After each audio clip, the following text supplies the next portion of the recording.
There are tons of business podcasts to choose from, but only one has the stamp of approval. Kristen Stampini is South Florida's leading real estate entrepreneur and your trusted source for everything real estate.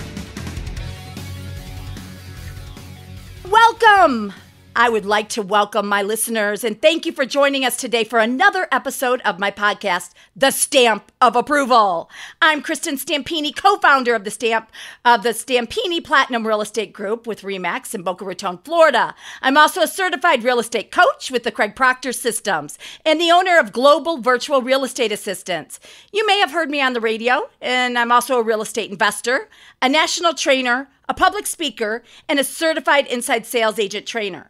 So the Stamp of Approval podcast was launched, just a few months ago, and it was to help educate other realtors and consumers and actually other business owners across North America by sharing value and content to my listeners in each and every episode to bring you the best of the best in our speakers, as well as share my experiences and triumphs and my failures in life and throughout my entire life of how I am where I am today, and also with having a sales and a great mindset. So my guest today, who's also a great friend of mine, who is Rudy Kusuma, who he is a $1 million agent, a broker owner of RE/MAX Titanium, the Millionaire Agent Maker real estate company, dedicated to teaching his agents how to make multiple 6- and 7-figure incomes by selling real estate out in California. Rudy has been named as the #1 team leader in California by RE/MAX LLC. Rudy and his team have sold over $1 billion in transactions. He has been awarded multiple top producer awards, including the top 5 team leaders in RE/MAX worldwide out of 110,000 real estate agents. RE/MAX Titanium with Rudy Kusuma's Home Selling Team has been recognized as 2016 and 2017, and most recently, also 2018, is 5,000 fastest growing private companies in America. Rudy Kusuma is the co-author of the #1 international best-selling book, The Soul of Success, Volume 2 with Jack Canfield. Rudy Kusuma has been featured on ABC, NBC, Fox News Network across the country on his guest appearance at the Brian Tracy TV Show, where he discussed the real estate office of the future. So today, this episode that I'm going to be talking to Rudy about, we are going to talk about how to develop the best core values for a successful real estate team or even business. And the culture is the key to a successful business. Welcome, Rudy. It's a pleasure to be here, Kristen. So much fun on my first podcast here. I am so excited to have you. Oh, you have such great energy, and I know that my listeners will absolutely love you. So today, what I'd like to discuss with you, because you're so good at it and your team absolutely loves you. I was just there recently, right? And I saw the culture of your team. And, I just get goosebumps even right now sitting here and knowing how awesome your team is and what you've developed in the culture that you have developed with your team and what you've done and how you've done it. So talk to us a little bit about that. Hey, so you're right, Kristen. When you were here last week, as you know, I'm truly standing on the shoulder of giants. These are the men and women in our team every day. These are the most hardworking people that I have fortunate to be associated myself with. So when we talk about culture, we are talking about how we do things around here.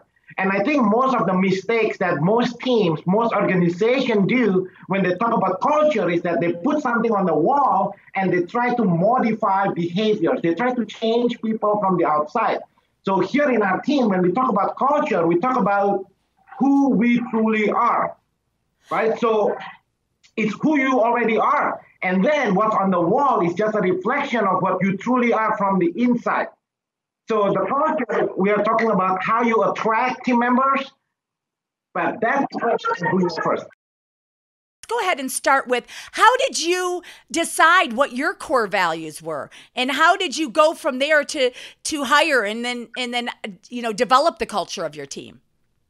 Yeah, so first thing we do, we get together our leadership team in a room, just like what you experienced last week, Christine. So we had a conference, our 3 days conference. We lock ourselves up for 3 days, and we just go around the room and we ask, who are we? So for example, we came up with a long list.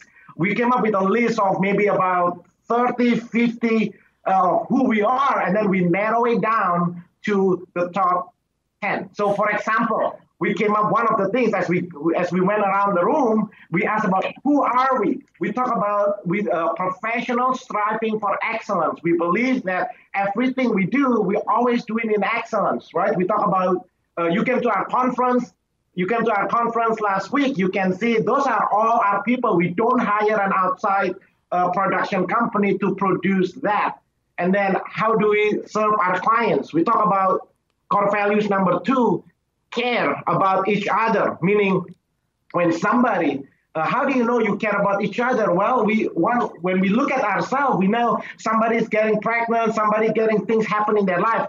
Yes, we expect excellence in our daily lives, but we don't shoot the wounded, which means that if you are part of our team, and then yes, every day we expect you for excellence, but then if things happen in your personal life, we embrace you, we get together, we pray for you. In our team, we have our prayers team who always, we make sure that we love you and we care about you. And then the next core values, we talk about go to the extra mile.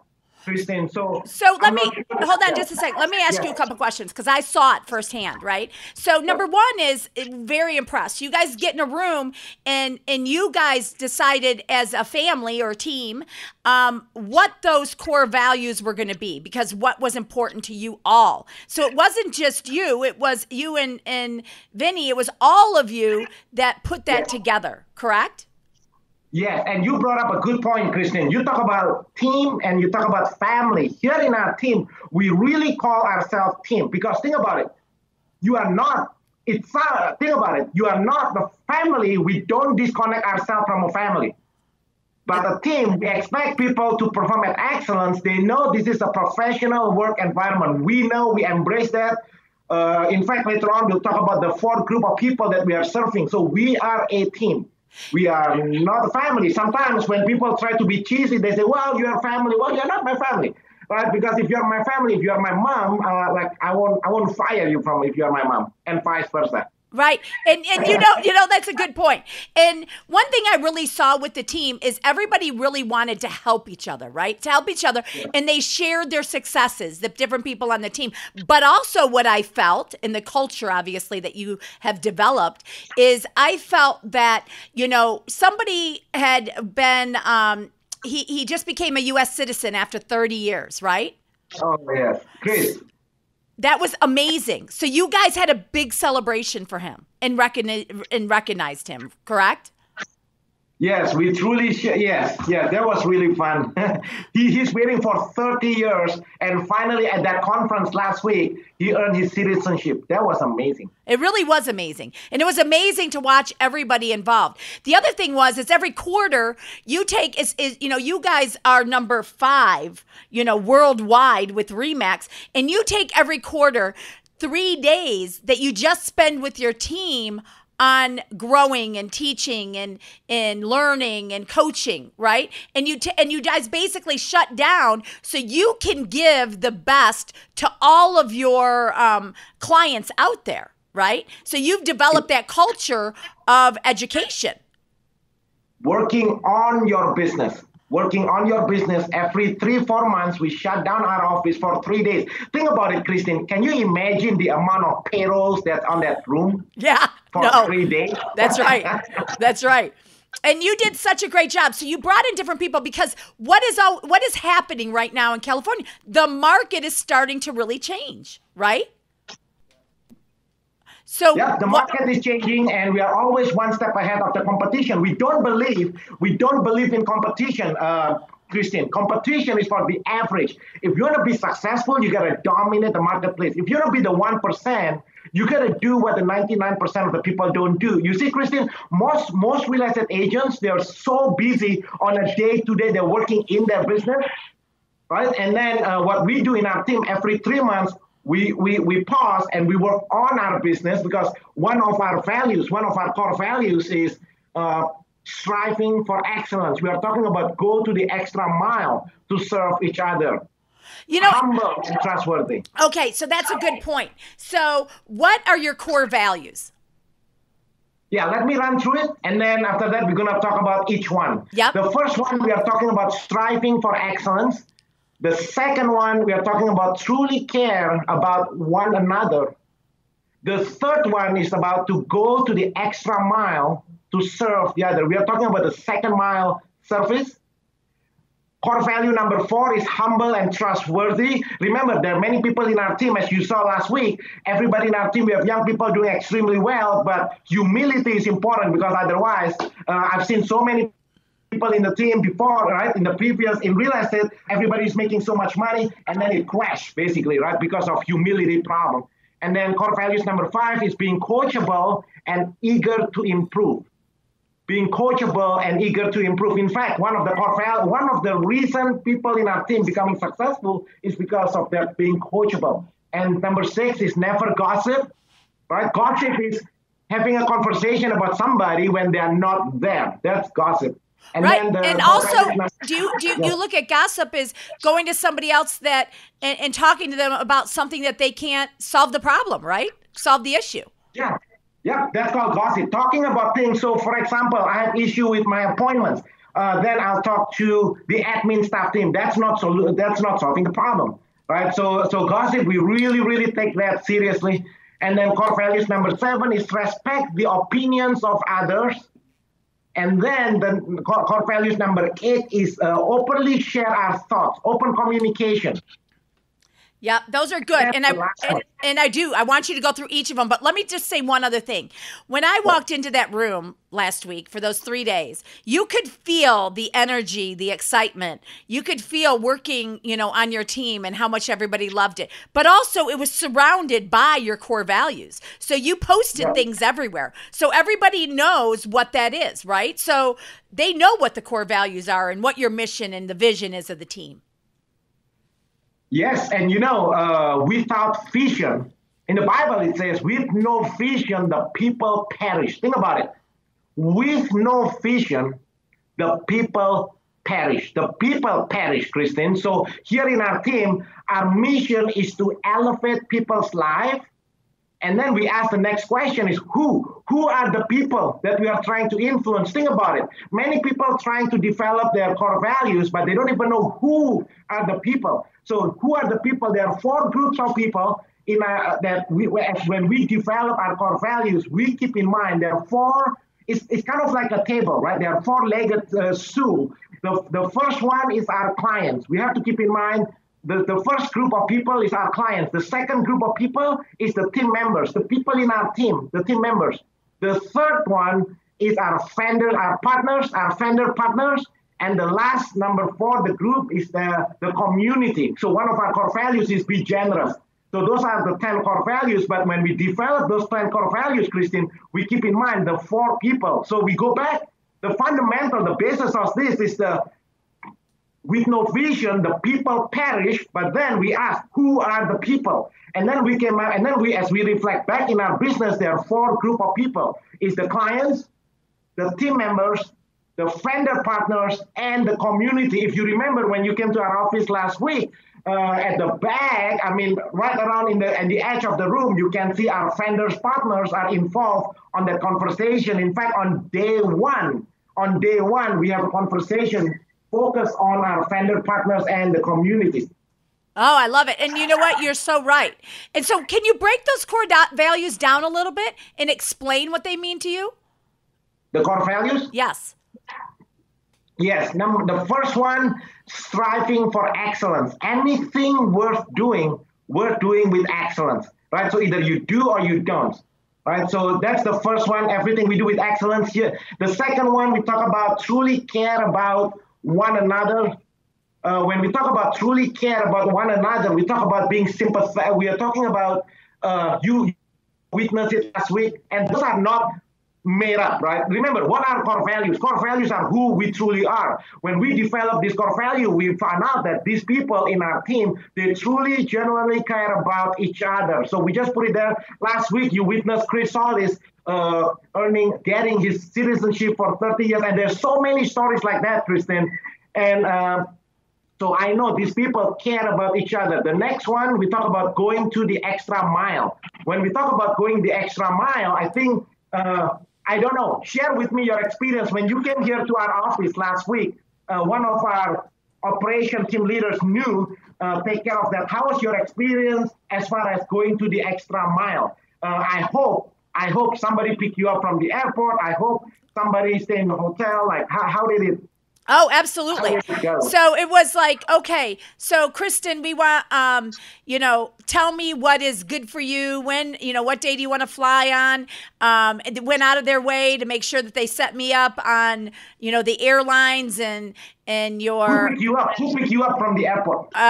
You guys had some driver pick me up. Yeah, just so you know, Kristen, I did not get involved with that. Actually, one of our leaders here, I think knew, was the one who's arranging the whole thing. So that's an example of going into the extra mile. And when we talk about working with our clients, home buyers, for example, as you know, most real estate agents, they only show homes that's available on the internet. Here in our team, we always ask this question to the agent in my team. Every time we do a training, we ask this. If the buyers buy a home with our competitors, are they eventually going to end up with the same home anyway? Because if the answer is yes, then you don't go to the extra mile, then you're useless in this transaction. So here in our team, for example, going to the extra mile, when somebody's thinking of buying a home, in addition to homes that they can see online, we give them access to homes that they cannot see online. For example, for sale by owners, expired, cancel, withdrawn, homes previously listed, new construction, and stuff like that. And then the next one in our core values, we are talking about being humble and trustworthy. There's so many, most recently, sometimes when you are successful, when you become successful, people making money, then it's easy for human nature to become cocky and stuff like that. And that's when we have to make a decision we have to remind people that which one is more important, the core values or the skill. If we have to make a decision between skill and core values, we pick core values all day long, Christine. We terminated relationship with team members who don't. So the reason we come up with the core values is because this is how we hire and fire team members. Right. So talk about that a bit. So talk about that a bit. How do you hire people from the core values? What do you do? What do you look using this? So we are going through this check mark here because if you come in here and say, hey, I'm so good, I'm the number one, whatever, but then we have issue with humble and trustworthy, for example, right? Or being coachable, then we will not on board that. Or we actually, and you know what, Kristen, sometimes it's hard because when we run a sales team, we know if somebody bringing in money, right, somebody closing deals, then the tendency of their team leaders is to keep somebody like that. But what if that person is toxic? What if that person is not coachable? What if that person is not being humble? Now you as a team, not just the team leaders, but you as a team have to make that decision to basically terminate that relationship. And then the next one is being respectful of other people's opinions, and then listen to and support one another, and openly share our thoughts. That's why we have every time, if you remember, when you came to our conference, you remember we sit in a round table. That's right.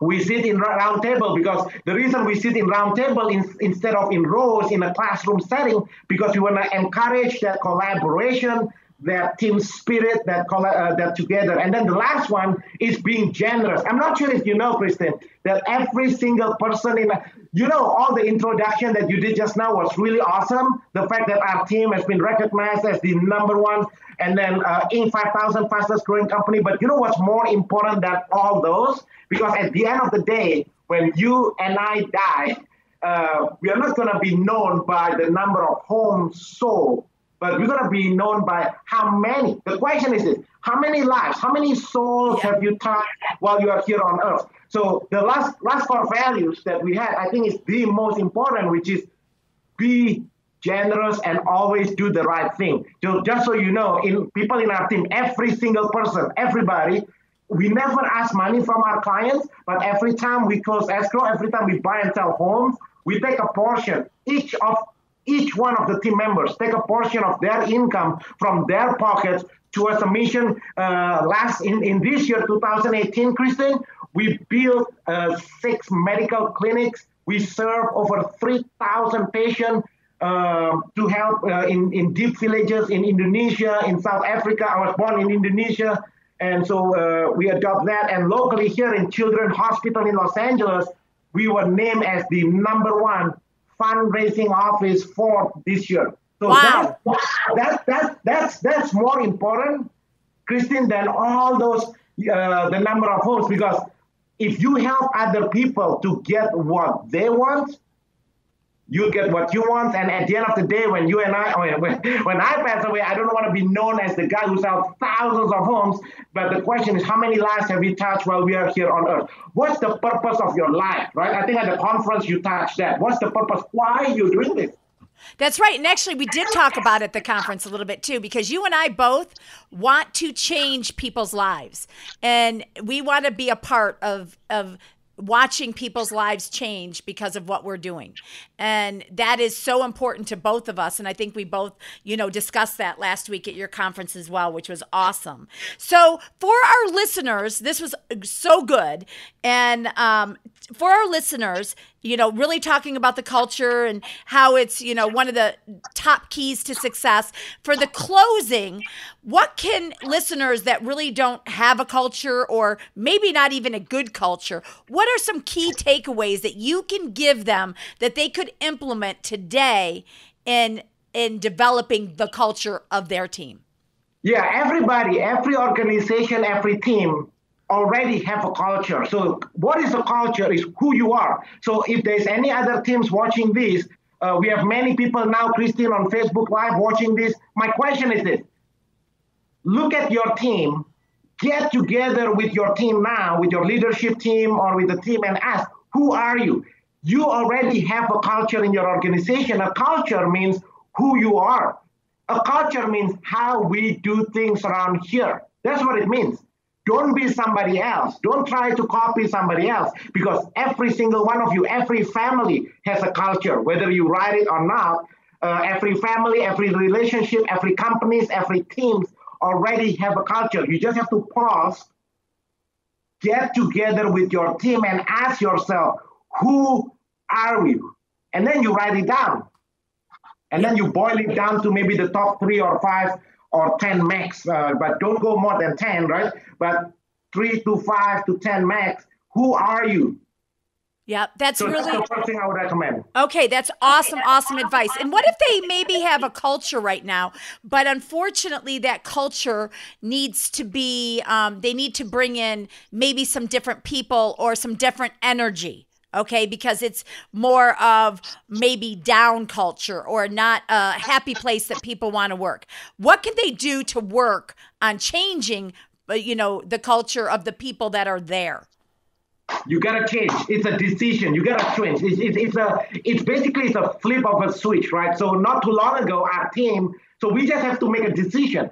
You as the leaders, you have to make a decision if there's a toxic behavior in the team. And this is the problem, Christine. When people are greedy, when I say greedy, I'm talking about if you work for money, then you won't be able to, because sometimes maybe the person with this bad influence, with this toxic behavior, maybe they're bringing money, right? So you don't want to lose that revenue. So you actually hang on to that bad behavior. But I'm telling you, if you're willing to let go what's good, that's how you make your team becoming from good to great to excellence to completely changing. You truly live your life while you are still on earth to live your true purpose in life. But if you are greedy, when I say greedy, I'm talking about, I understand, right? There's bills to pay. And so most team leaders, Christine, they hang on to this toxic behavior, knowing that's toxic, but at the same time, they don't want to lose. They're afraid of the revenue. But I'm telling you, the only way to go up, the only way for a rubber band, the law of the rubber band, right? So the only way to go up, you have to clean up. Sometimes you got to clean up the house And then that's how the team is going to grow. You have to be willing to let go what's good so your team could be great and excellent. Yes, that's awesome. Not easy. That's not easy. I know that's not easy. Yeah, absolutely. Okay, so if people have more, first of all, Rudy, if you can give people, your information, where you're at in California. Also, if people are looking at, possibly talking, to joining an amazing team, right? You're hiring as well. Oh, yes. And 2019, Christine, as I'm talking to you, right, this is the advice for people in my team. We have people in my team watching this as well. So here in our team, we have over 35 family part of our outside sales team. We have 11 people in our inside sales team. So we have about 70 people in our team New Vision. But then in 2019, how can we serve more people? Then our mission in 2019, Christine, is to help more real estate agents to grow and develop their own real estate sales team, because we are using Team New Vision as a platform, as a sample, as a prototype, because as you know, there's a huge problem in real estate industry today. Many real estate agents trying to build a team, and they go to their coach, to their manager, to their brokers, and as you know, most of the brokers and managers, they never even sell homes successfully, never mind coaching the people on how to develop a team. So in 2019, our mission is to help 50 real estate agents to grow and develop their own real estate sales teams. So to do that, you are welcome for a backstage tour of our team, so you can see how the team system works. All you need to do, call 626-789-0159. Christine, our office is in San Gabriel Valley. And basically, we are building teams all over Los Angeles County and Orange County. So people in LA and Orange County, if they want to build their own 7-figure real estate sales team, we are using Team New Vision. Because basically, there's a credibility, right? Christine, there's like who are you coaching me to build a successful team? Well, we have done it for the past 10 years to build Team New Vision. And now I want to partner up with 50 different team leaders here to build their own team. That's awesome. Okay. So everybody out that's listening, thank you, listeners. Reach out to Rudy if you want to, learn more about the culture. Like he said, he invites you in to see his culture firsthand. So anyways, thank you all for joining us today, and we will talk to you later. Thanks, listeners.